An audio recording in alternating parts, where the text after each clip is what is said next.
morning and welcome to the AI Advantage Academy AI Innovator Spotlight, and I'm delighted to welcome along Abhijit Day today to be talking to us about one of the issues that organizations may be coming across, which is the fact that they cannot use cloud-based large language models for various data security reasons.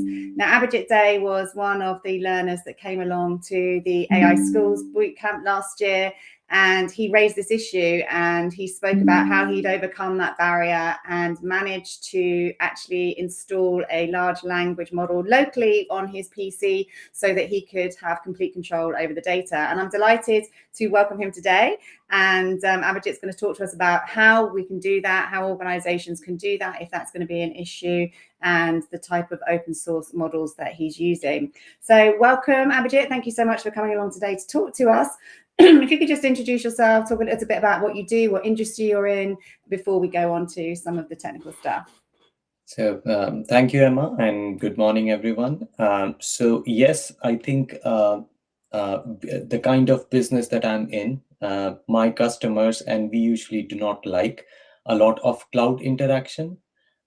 So I'll just introduce myself. So I'm head of sales engineering for an IT company. We build products that work with video conferencing devices. And the kind of customers that we work with, they are the public sector and defense customers, and they are not very much relying on the cloud. But does that mean that we cannot use AI in our workflows? Well, we definitely can. And I was kind of exploring a lot of ways in which we can do that. And today I can talk a little bit of how we can do that. Amazing stuff. Thank you so much. So yeah, talk a little bit about some of the issues that you have in terms of data and why you had to come up with a separate solution to using cloud. Yeah, so I think what happens is like being part of a technical sales team, there is a lot of interaction that we have with the customers, possible customers, existing customers, and most of this communication is repetitive. There is things that are already written somewhere, but customers, they would like to have like a chat or an email. And I was always exploring that these are things that take a lot of time. If I can automate it, then I can always respond, give them the right answers, and AI actually fits perfectly in this kind of communication. But the only challenge is I cannot use cloud. It has to be something on-prem. That was the first challenge, communication. And the second challenge was we do have a lot of interaction with different customers, and there is a lot of data of how we talk to them, what is it that we fix for them, how long does it take for my team, for them to respond. So there should be a better way of doing an analysis of all that is happening in the quarter, in the year, or last couple of years, just to understand that what process can be improved. Now, again, AI is a very big help here because it's sometimes difficult to keep everything in mind when you're sending that next email or when you're presenting the next quarterly business plan for the next quarter. So I kind of I started exploring that how we can do it locally. Now, doing it local might not be exactly as powerful as the cloud. So I have to rethink like what is the best way to do it. Maybe break the information in chunk or break the conversation with the local LLMs in chunks. And I have seen a lot of benefit. It saves a lot of time, and I can make the local LLMs work when I'm sleeping. I think that's the biggest benefit. Yeah, exactly. Brilliant. So like you say, AI has lots and lots of benefits. You just had to overcome that issue of data security. So talk to us about some of the lightweight LLMs you've discovered that you can download onto your PC to do some of that local AI work. Yeah, so I use this platform called Olama, and what they do is like they do have a lot of models that are available for us to download. So there is a software install, but I can choose which LLM I want to use. Now, these LLMs, they would need a lot of resource from the PC, so it completely depends on how powerful the PC is. But I think it's always good for a company or even for an individual to have a little bit of investment in a hardware so that you can automate a lot of these tasks. You know, and just checking an email and then just responding them. That's a very small task, but I think it might mean a lot for a customer who's trying to reach out for something. So couple of these models that I've used is, so I can quickly share that. Yeah. Do you want to show that on your screen? Yes. So Okay. Are you ready for me to flick over to it? Yeah. yeah, I think that, thank you. Okay. So this is the platform that I was talking to, and they do offer a lot of models. And you can see that all these models will have this some sort of a number that is mentioned 2.6, 3.6, and this kind of gives an idea of how much bigger this model is and how much bigger of a hardware you would need. Now, once you have done a little bit of a research, like what kind of model it is designed to do a certain thing, it may be just rewriting a text or creating a writer based on the company knowledge base and just giving the first response. And once you have that sorted out, then you can always install a bunch of models. So in my hardware, I usually like this Llama 3.2. It's not a very big model, but it's good for everything text. Okay. But then this is Quen, which is like a little bit bigger model. So it's an 8 billion parameters versus the 3 billion. It's very good if you're doing something related to maths, like calculation, doing some analysis of like numbers and predicting something. But the bigger the model, it's going to be a little bit slower. But if I just give a quick demo that might be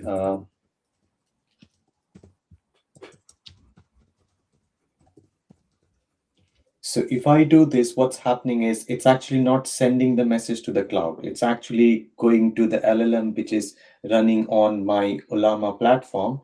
And then I'm not sure if you can hear my CPU fan is screaming now. So it's kind of using all the compute. And then it's going to build that response. Now, if you're used to using ChatGPT or Claude, you know that this response comes much faster, but the benefit is all this conversation is just within the PC and nothing goes to the cloud. And that's the most important bit here. Amazing. And have you trained that on any of your knowledge base, or that's purely the LLM that it's accessing? Is it accessing your files? Is it learning from any of your business data? So I can choose to give a lot of information. So for instance, this is like a very basic chat interface that comes with Olama, the platform. But I usually do not use this a lot because there are a lot of restrictions. I cannot keep a repository of file and then refer to that. So I have to manually upload every time. And if I keep on uploading files every time, it's a lot of data that goes.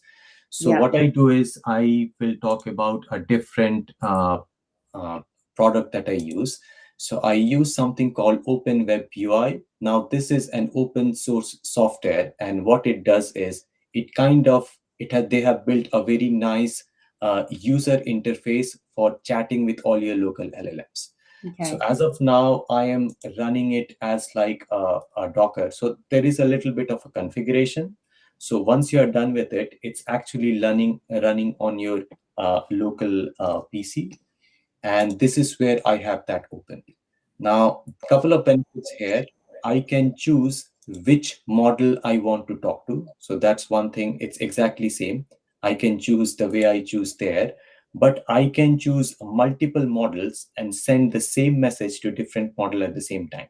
So this might be useful if you have different kind of activities and you want to choose that I have 5 models, but which model is the best that gives me a proper response. So for example, I was just asking some questions. So it's just trying to analyze, like if I try to ask like something related to calculation, how good is it going to do? Now, just because both the models are running on my PC, I'm on a call, so it might not be very fast, but Yeah. then it's using 2 different models. It's using this one, and then it'll take some time and it's going to respond. And So sorry, most, did you say yeah. that did you say that it chose what models, or you chose the models that you wanted it to use? I can choose. So I can Okay. even add a third model here. and then it depends on the list. So as of now, these are the two models that I have downloaded and connected with this application. So Yeah. these two are online. But I can choose any more. I can even talk to a cloud model. I can choose an open AI model, and then I can see whether my local LLMs perform better or the cloud performs better. So this is one application. The other benefit I see here is I can create my own knowledge base. And in this knowledge base, I can point it to a local folder. Mm-hmm. And every time the file updates, the folder updates. So I don't have to manually upload my updated documents here. Yeah. I can create a shortcut of my prompts here. So Mm-hmm. if I use like a same prompt for a different purpose multiple times, I can create multiple prompts. I can also create some skills. Now I don't have a very important skill here, but then I can add skills. So this is something that I can do. And if I just go back to my chat, so I can see that one of the models, it has already responded with this question, but the second model is still working. Mm-hmm. Now, if I want to include like some sort of a prompt, then I can just do a forward slash. So I don't have to retype my prompt. I don't have to reselect my or re-upload my document. So I would say if we are using a lot of local LLMs, then this platform makes it much more easy. And everything is local. Nothing is going to the cloud. As you can see, it's running on my PC. And I can also create multiple accounts. So this gives a very nice way of creating multiple accounts. I can have one account, I can create more account, and I can even share it with my team. So if there are multiple people using the same capabilities, then you can have a project folder, you can have a local folder with different kind of documents. Okay. So as you're chatting through that functionality, very, very similar to Microsoft Copilot in terms of its ability to access local data. But like you say, this is all happening on your own PC as opposed to happening in the cloud. However, you can share that with your team, which is amazing. Just a quick one. How do you know which models to select? Where have you found that information from about which models are good for certain tasks? So I think the first research would start from their official page, Yeah. and then we'll have to do a little bit of a Googling just to see who else is using the similar kind of models. Now, for instance, this Gemma, so this is a model built by Google, so we can get a lot of people using this model. Mm. And then maybe if we know someone who is using it, we can talk to them, or we can always test. So I usually have my own test parameters. So I have like a bunch of tests that I have created, and then I usually run these questions or tests on different models. And then based on how they respond, I kind of categorize them that, okay, so this kind of job, I would use this model. The other kind of a job, I'll use a different model. And that's a brilliant process that you've got there that anybody can use actually, even if they're jumping between Copilot and Claude and ChatGPT, to actually create those standardized questions to test the models. So that's a really good way of you looking at that. And the questions that you've put together, what kind of areas are you asking it to look for? Are you putting in areas that would cover mathematics or problem solving? How have you created those questions and what's included in them? So I'll just give a little bit of, so for instance, I focus on maths and then I have a couple of things like if I just give them an arithmetic problem, then how good or bad it'll solve that problem. Then I Yeah. give the same calculation in a word, then a little bit of a logic. And for English, I'll check for grammar, vocabulary, for logical reasoning, I have a couple of questions. Now, this is something that I can go to maybe OpenAI, ChatGPT, or Claude just to ask to get a bunch of questions. But Mhm. once you have sorted the question, then you can just paste it to different models and you can see, okay, so this kind of answer comes. Sometimes some models, they'll give wrong answer. Yeah. So that's very interesting. And it's good to know because every model is not built to solve maths problem. They have a very specific task. And when we get used to using ChatGPT, we don't think because it's a generic model, it is trained to do everything, a bit of everything. But when we are using local models, it is good to know if I'm using the right model because eventually we might get dependent on the model and we are not checking the results, and if there is a mistake, then we have to take the blame for it. Yeah. No, definitely. That's a really good idea to put together those questions and, like we say, test any of the models. And so the open web UI that you're showing us there is completely different to Palomar. They're not connected at all. No, so actually it is connected. So what it does is Olama is actually the place where you download the models and Right. then they load it on the local RAM. And Mhm. what OpenUI does is it just connects to that, which is actually running a service on a specific port. Right. And the good thing is like these are very standard, so I don't have to do very complicated setting for them to work. All I have to say that there is an Olama and it knows exactly which port usually Olama is running on. So it's a little bit of task, but I don't think the documentation is very good. If we can make it work, then I think this interface to chat with models is much more better. But Yeah. if you're trying to look for an alternative for coding, then that's a different topic. But if we just want to talk to it just the way we do it in ChatGPT, I think this platform is the best. I mean, Okay. what I have used, I find it the best. Brilliant stuff. And then in terms of accessing, so if you're accessing the OpenAI models or you're accessing the other models that you showed us, do you have access to functionality such as being able to build a custom GPT or being able to build a custom gem? Is that something you have access to, or is it purely a large language model at this stage, not multimodal? So I think I would do it in a little bit different way. So I can use the local models and do something what Copilot or Claude Code does. So Claude Code has a capability to build automations if I'm trying to use multiple agents. So for instance, this is like an option from OpenAI where I can build multiple agents. Now, these are different agents doing different part of the analysis for the same file, let's assume. Now, I usually use Claude Code. The reason I use Claude Code is because it keeps all the instructions local. It doesn't send everything to the cloud. So all my sessions, every message that I send is kept locally, which is a very good thing. And I can always configure Claude Code to not use the cloud, but to use local models running on the Olama platform. So I can choose to do that. So Wow. yeah, so that's a very interesting thing. So I'm using the tool that Claude has created to write a code but not use the cloud. So that is also possible. So I can build my automations locally. Those automations can just send plain message and response to the local models. And if I want to chat to them, then I use this platform, OpenWebUI. And that functionality you just spoke about with Claude, the fact that you can build code and it's kept locally, is that available to everybody? What subscription is that available on? So I think it does need a subscription.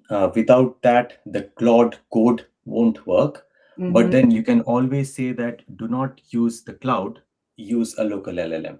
And Okay. I think it comes with the regular subscription, which might be 18 or 20 pounds or US dollars. But Okay. I think it's still worth doing that because I keep all my data local.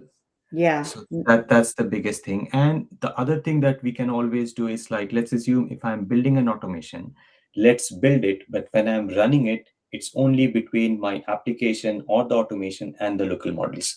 So you can have two separate ways to do it too. Sometimes I do that because just because the local LLMs are very slow, sometimes doing some debugging will take a lot more time. So Yeah. it's very easy to switch to cloud, fix the problems, and then run it locally. Ah, okay, that's a good way of doing it for sure. And you speak about Claude coding. Is your background in coding, or is Claude code quite intuitive and quite easy to get on with for anybody who's watching this that has got no coding background? Well, I think it'll all depend on the interest. So I'm a sales guy, but then it's I think it has become a little bit important to know a little bit of coding. Yeah. And the benefit of Claude Code is we do not have to be a programmer to get things done. We have to think like a product manager.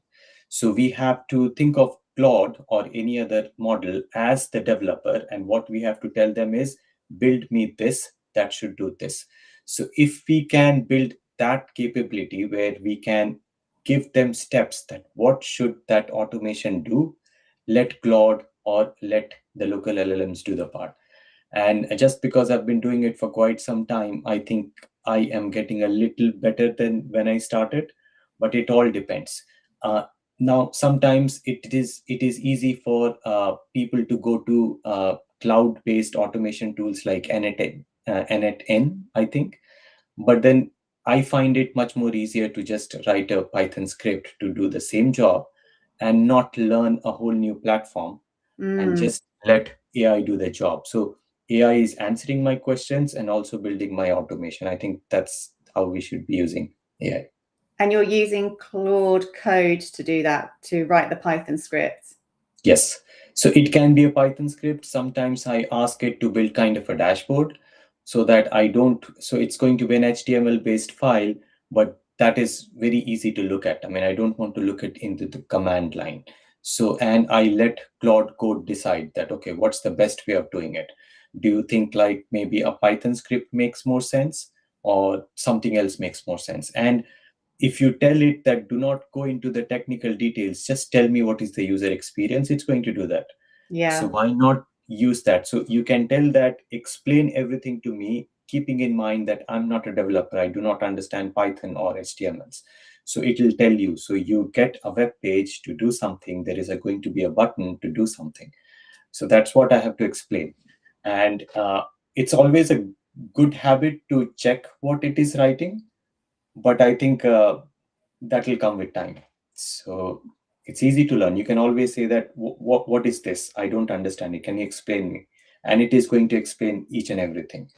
So I'm using AI as much as possible, even to build the automation and the automation.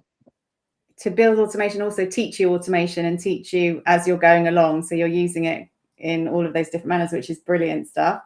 Going back to the Palomar platform that you spoke about, which is where you access all of your large language models, let's talk about costing. So how much is this costing, and is it done by tokens, and how do they charge you for this service?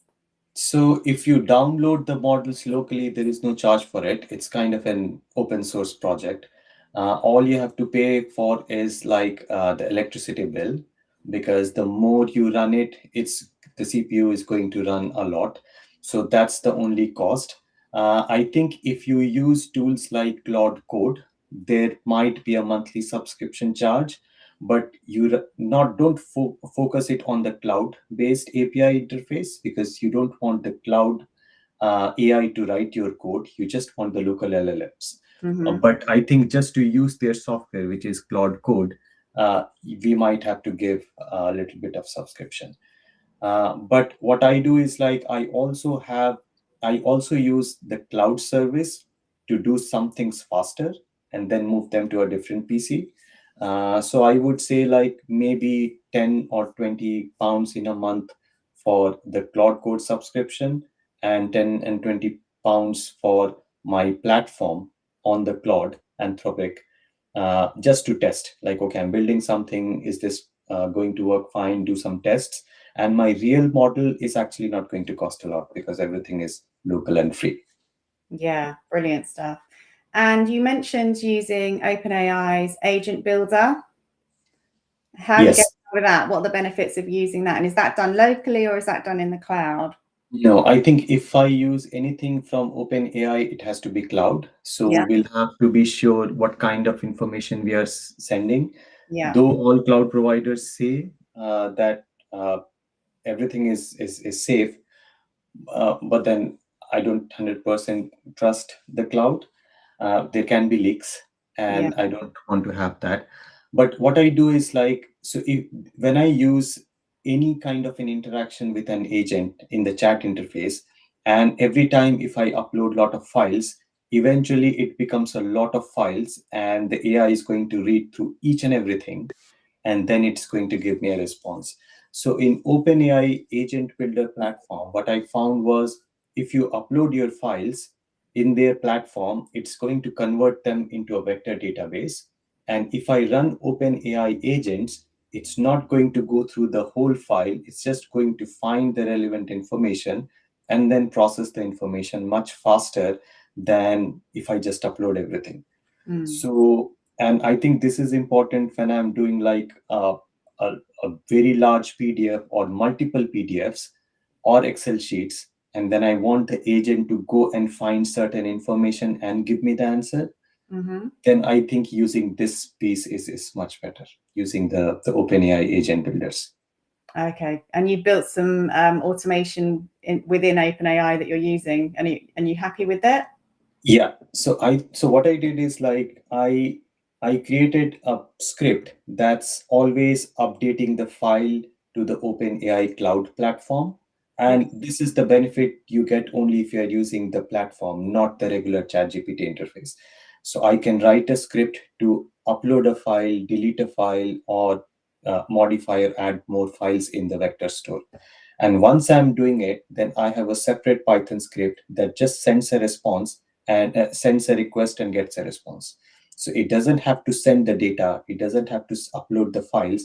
It just sends that, can you look into this data store and find me this information? And it's going to do that. And And so, then, yeah, sorry, go on. Break that down a little bit more. So you've got the OpenAI automated workflow, and you're talking about the vector file talking to the OpenAI and updating the files automatically. Is that what you were saying? yes. Because you've written a script. Yes. Okay. So, and then I can always put a schedule on the script. So I Yeah. can say that every 9 p.m., make sure that you upload the latest version to the cloud so that whenever in the morning or whenever I'm trying to do a query, it's actually getting it from the latest file. Uh, so this is something that I've set up. Now, initially, I used to do it based on like every change on the file, but then I discovered that every change is not a relevant change. So I think it's good, just end of the day, just make sure you upload the data. And the benefit of using the platform is I can completely integrate with my local scripts. So Mm. I don't have to log in anywhere else. My script is sending the request, getting the response, and putting it in a nicely formatted HTML page. All I have to do is like click and start my HTML page, and I can see a dashboard view. And all this is also built by AI. So the AI is doing the job and is also giving me the right dashboard to look at it if I don't want to get into the small details. Right. And so where is the automated script set up and automated? What platform? So I just run a Python script. Python script. And in the OpenAI platform, there are certain instructions that if you're trying to connect to this agent, then this is a UID that you have to keep in mind. Okay. And if you use ChatGPT to just build that script, that you know what, build a script so that I can talk to this particular agent in your platform, it knows internally that how the whole thing works. So it will give you a script, you just run it locally, and maybe just enter your agent ID, and that should be good. So again, it will takes a little bit of time to figure that out. I think cloud automations like n8n also gives this, but Hmm. then I thought learning that platform is taking more time than just running a script, Yeah. because then the script just does one job and I don't have to log in anywhere. So that's just my way of doing it. Yeah. So N8N, for anybody listening, is one of the cloud-based platforms where you can build automated workflows, which is the same as Make. And Zapier, I think, is another platform where you can build automation. So that's what you were sort of comparing it to then. But like you say, N8N still has a relatively high level of complexity in terms of actually having to learn how to create the automation. So it sounds like But you you can have. also download n8n. So I've seen that n8n gives you an option that you can download the whole software and run it locally on your PC as well. Okay, So, amazing. so that is, I think, only possible in n8n. I think Make does not has that option. So, but then again, I saw that it's too complicated to learn. Like there are different modules. You have to understand which module for Google, which module for OpenAI. And I thought like, why am I learning this when I can ask ChatGPT to write me a simple script to do the same thing? Yeah. And I don't have to go into the details and everything is running locally. But then again, there are multiple options. If someone prefers the GUI way, then n8n is the answer. If they can write a script, then maybe Python or something else. Yeah, exactly. See, you mentioning about make, and you're absolutely right. When you go in there and you set up an automated workflow, you have to select the right model for that automation. And if you don't select the right model, then it won't perform the automation. And you have to have a certain amount of knowledge. So you're absolutely right. There is this learning curve when it comes to using those platforms as well. But that's been so insightful. And I'm sure you're going to help a lot of people that have kind of got stuck at that place where they're thinking that they can't use cloud AI. But like you mentioned right at the beginning, there's so many benefits to AI. We kind of need to overcome this issue. And you've spoken about open web UI as the interface. And is it Palomar, did you say was the first one you spoke about? No, it was Olama. Olama. Yeah, and it's I can share the link, so Yeah, maybe brilliant I can stuff. get it later. I think it's good to explore it once. If it doesn't work, it's fine. But once you start seeing that everything is local, nothing goes to the cloud, it's maybe most of the people might love it. Yeah, no, definitely, definitely. Just that small learning curve, and it can bring so many benefits. That's wonderful. Thank you so much for your time today, Abhijit. It's great to see you again. It's been a while since I've seen you, and yeah, thanks for joining us. And I'll speak to you soon. Thank you so Take much. care.